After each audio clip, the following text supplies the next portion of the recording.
Namaskar, Jai Shri Krishna.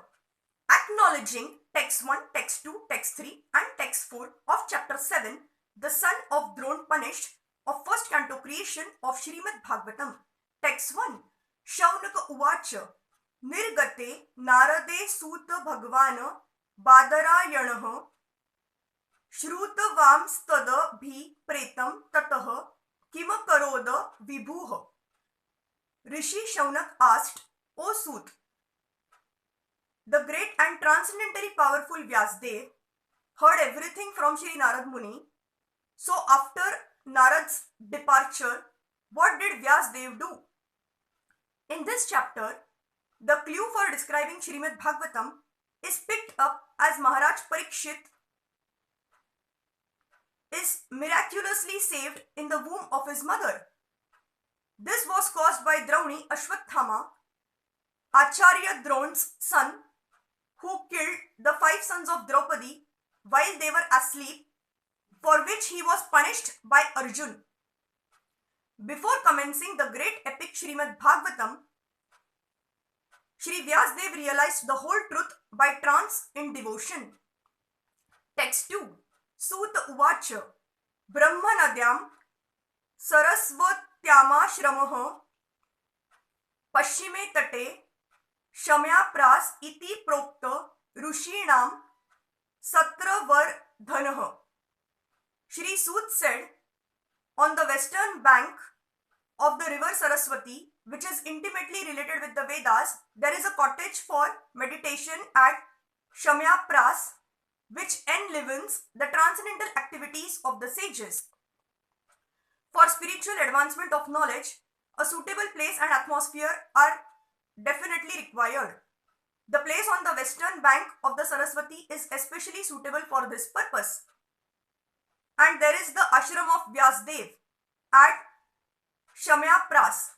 Srila Vyasadev was a householder, yet his residential place is called an ashram. An ashram is a place where spiritual culture is always foremost. It does not matter whether the place belongs to a householder or a mendicant. The whole Varnashrama system is so designed that each and every status of life is called an ashram. This means that spiritual culture is the common factor for all. The brahmacharis, the gruhasthas, the vanaprasthas and the sannyasis all belong to the same mission of life, namely realization of the Supreme. Therefore, none of them are less important as far as spiritual culture is concerned. The difference is a matter of formality on the strength of renunciation. The sannyasis are held in high estimation on the strength of practical renunciation. Text 3. Tasmin Swa Ashrame Vyaso Badari Shanda Mandite Asino Apa Upasa Prushya Pranida Dev Manaha Swayam. In that place, Srila Vyasadev, in his own ashram, which was surrounded by berry trees, sat down to meditate after touching water for purification. Under instructions of his spiritual master Shri Narad Muni, Vyasadev concentrated his mind in that transcendental place of meditation. Text 4. Bhakti Yogena Manasi Samyak Pranihite Amale Apashayat Purusham Purnam Mayamacha Tadapashrayam.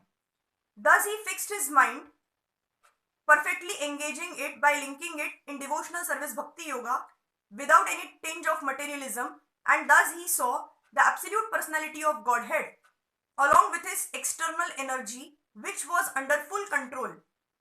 Perfect vision of the absolute truth is possible only by the linking process of devotional service. This is also confirmed in the Bhagavad Gita. One can perfectly realize the absolute truth personality of Godhead only by the process of devotional service, and one can enter into the kingdom of God by such perfect knowledge.